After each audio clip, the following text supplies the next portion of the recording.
Hey guys, Happy New Year. So, cage finished, cage painted, front bar done, rear guards sorted out, tyre mount, bit of wiring, rear radiator. It's all bloody happening in the shed. Kent's getting boring and needs to cut to the video. Down to it now. Grind your shit. Okay.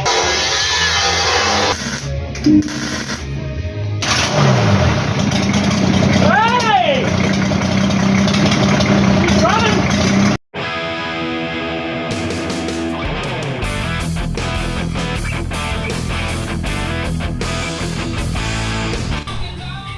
We get this one. Now, she's not in beautiful condition and it's got a couple of dings and stuff in it. I'm thinking I might go see the Radiator man and get him to check it out. So, I have to spend some money on this one. But it's cooling, and you got a TD, you know how important cooling is. So, we're just trying to work out height. And now what I'm going to have is my radiator pipe is going to come up through that gap there for the bottom pipe, and the top pipe will come up through here over to there. That's the plan.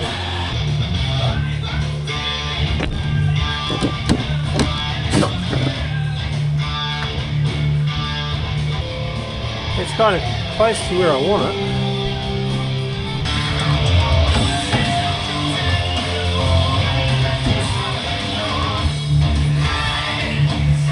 That's kind of not terrible. I may come up a bit higher yet. Something like that. I'm going to have a play. I'll get back to you. That is where it's going to go. Now we've mocked it up on some timber and I've just knocked up, it's just sitting there at the moment, but you see that bit of tube down there, and that mounts onto a box. And in the top of that box, I've drilled two 25mm holes, which is the size holes for the rubber bush and pin that's in the bottom of a GQ radiator. I am going to get this radiator, I think I'll take it in and get that spun 180 degrees so it's pointing down here, because you can see I've got a cross brace at the bottom of the panel, so I'm going to run my pipe out through here. Now, these pipes over here, these guys are going to be my radiator piping, which will run under the car.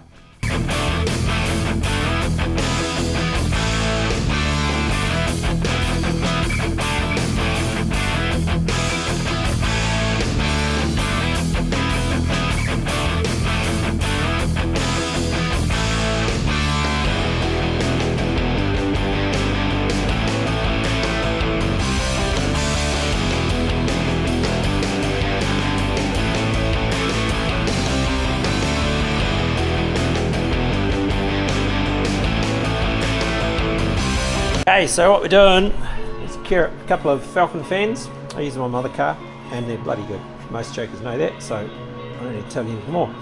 So what I'm doing is folding up a bit of steel like this, which is going to run in behind here and that. So I've tacked up that bit of angle, goes through the top radiator mount, little bracket up the top there, bit of box. So slip it in, drop the pin through, and then this will go something like that. So I'm now just trying to work out how I test mount that, and I'm not exactly sure yet, but let's see how we go. So I could get a little closer in there, but I don't know if I'm going to worry. 7 to 10 mil in here. Oh, not even that. 7 or 8 mil.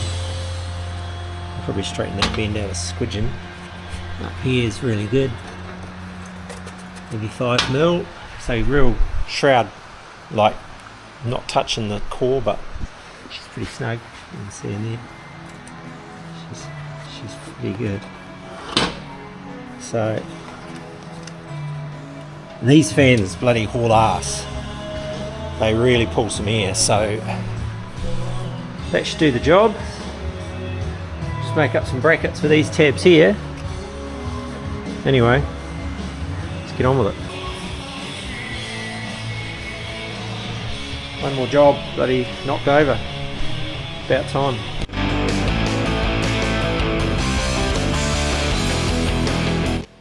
So this episode, we're doing inner guards. We're doing brackets, we're cutting it up, we're chopping that, we're putting them in there, and we're sort of closing off the inside just so we stop so much mud. So this bit of steel that Stu's working on is actually the roof section off a long wheelbase parts car that we've got, but we've used it for bloody everything on this car. What we're doing here, Stu's made a template for one side, we're just going to chop out the other, and these are going in here. So it's coming along. We are making a triangle to go in here. And here's what he's got, his bloody, he's got his bitractor and his triple bloody gameroid fucking pen. Gameroid? Yeah. What do you know? Oh, you know, I just know. Square. We're cutting a big triangle, we're going to fold a lip on it along here. And then that lip, we're going to fold around this guy and come this way and then pick up on here, so when the wheels go on, we're not getting too much shit bashing into this. Now there is going to be a bit of shit bashing into this, but we don't care.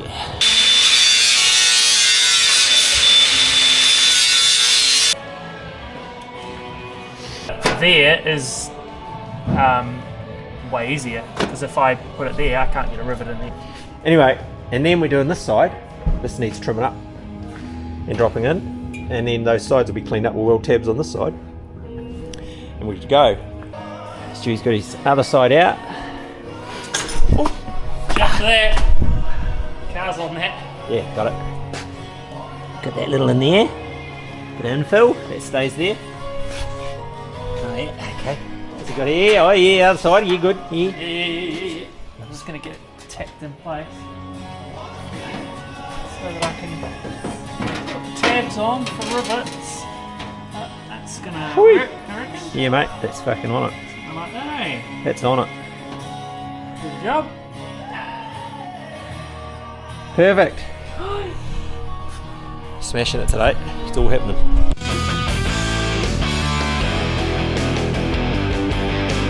Okay, today's job, a couple of infill bars. So we've ummed and ahed about this, but we're going to go with it. Well, we're going to mock them up and see, but we think we're going to go with it. So this guy here. So what we're going to do is run one here to mimic the grill, one over here, and then we're going to run our rope hoops running off the top of it. So it does two jobs. It kind of stiffens this up bracing to this and vice versa, and it also gives us a line for our rope hoop. Well, that's our thinking anyway. So I'm going to mock them up and drop them into place and see what they look like. So yeah, we'll just punch on and see what happens, eh?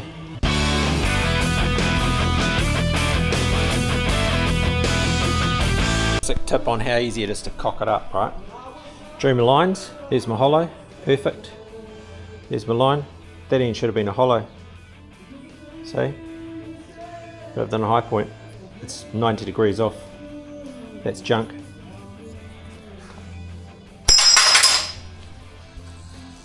Not thinking. Just give me eyeballs for a second. Yeah. Do they look even?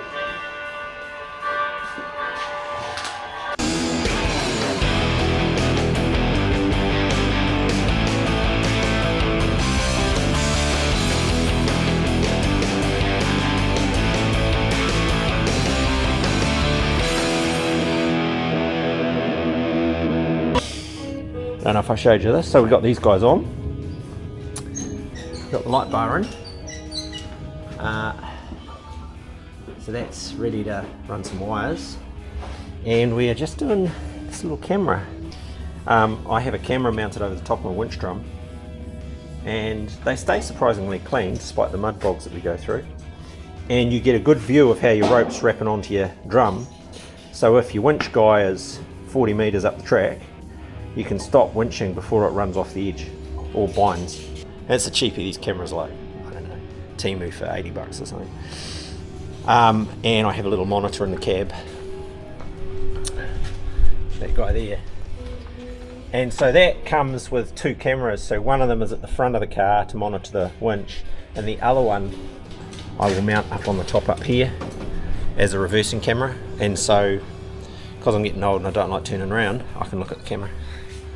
That's what we're doing. Even grinding paint or something with this? Not me. Oh, maybe, yeah.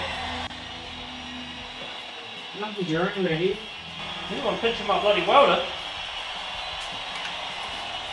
I'm changing the size of my bloody helmet. Fuck. No. Shit. Fuck. There. There's the winch. A little bracket. And then when you get in here, as much as I probably won't have the reversing lines, but you know. So there's the winch drum there. And so you can see your rope spooling on, makes life a lot easier. Making these. What are they? They are gussets. Or what? Oh! Ah! In here. In there. So what we really wanted to do, because we weren't doing the cross across here, we wanted to just stiffen this corner, so to give this whole A-pillar a bit more beef. And if we're not going to do a dropper, it also helps stiffen this one up as well. So these are going to go in here as braces. So 2 of those.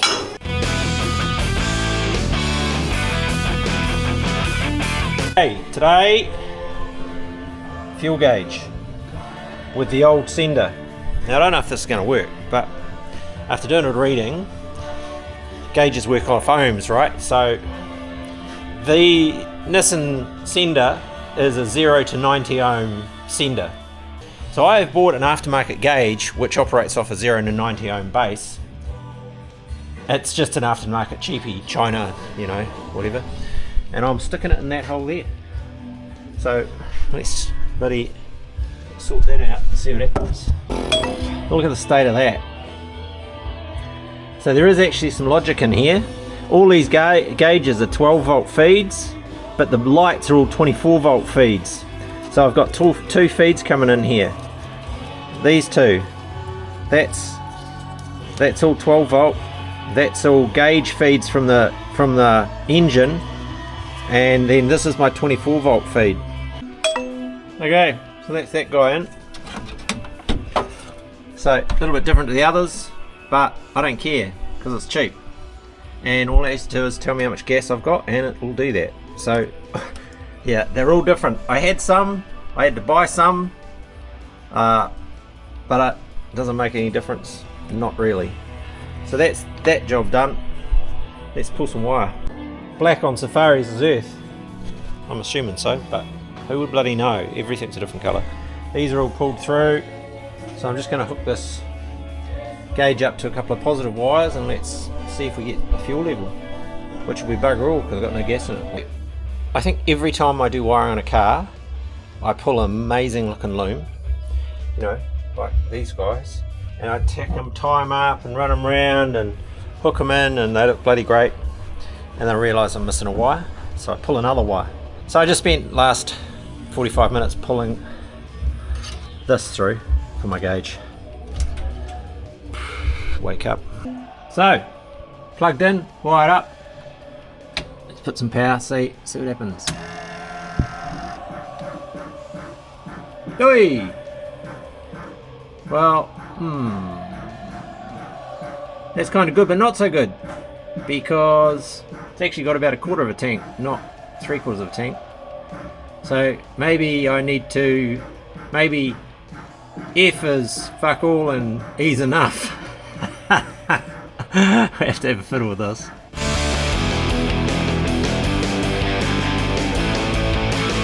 We just patting ourselves on the back, so we're just taking the bar off again, and the car doesn't look great with it off. So that's a sign that the bull bar is real good, because the car looks a bit shit with it off, and the bar on its own is bloody mint.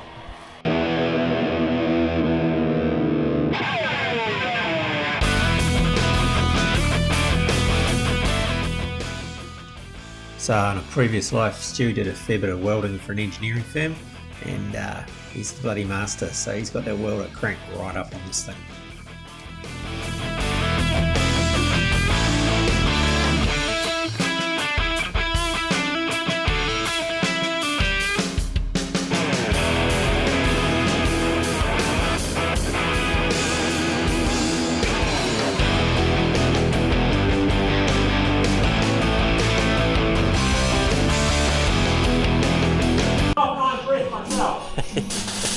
Hear that?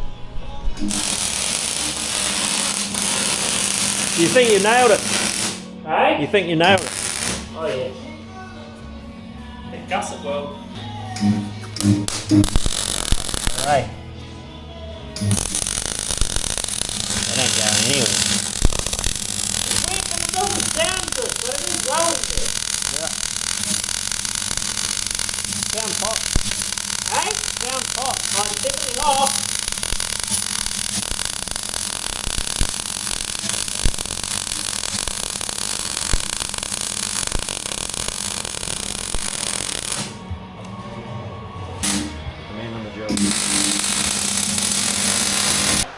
Okay team, we're pulling this cage, so we just unbolted it, and I'm just holding it while Ken talks about it. he's just holding it while I talk about it, and we're just going to see what happens. But it's slightly risky, but what would we be doing if it wasn't slightly risky, right? So let's see what happens. Got another battery, what a bonus. So that cage is off, and obviously bloody GoPro died right when we were committed, so cage came off. About, maybe we reckon about 80-90 kilos for the cage. Stewie is now starting to hook and cook. Front end, we rigged up the chain up there so we can lift, twist, tilt, shuffle her around so he can get access to whatever he needs to get access to. Oh, he's doing a nice job too. You hear that baby crook? Hear that setting? 5.5. Got her on 8. We're running hot, but hot is good. So now I can just go, eh? Pretty much, I think, mate. Yeah. Cool.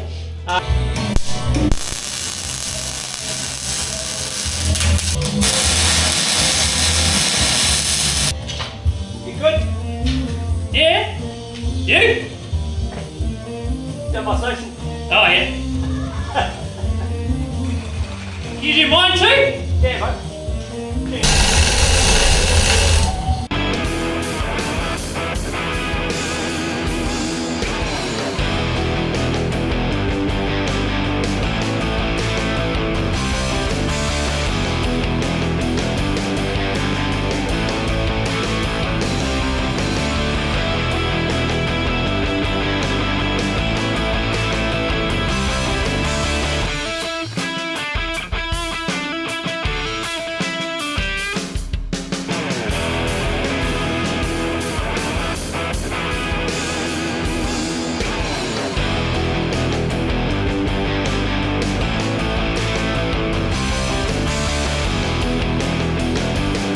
We're welding out this cage, well Stuart is, and here's what our gas situation is like. Now obviously it's Christmas time, right? So that's never good, and that's full noise, and we're running as low as we can, and we're down to The very last. literally a blob. Yeah. So we just want to So put, it's just got a bit of. we just got a little bit of shit in there we want to get rid of, and hopefully we got enough gas just to do about a half an inch. Yeah. But other than that, we got there. So this is where the fun begins. Stewie's having a hoot of a time. She's fully welded out now. Paint time, folks. Far out! Yet another brilliant idea by Ken Barrow. So we started prepping with basically roughing up all the surface, then degreasing and dropping mats and, you know, getting everything prepped.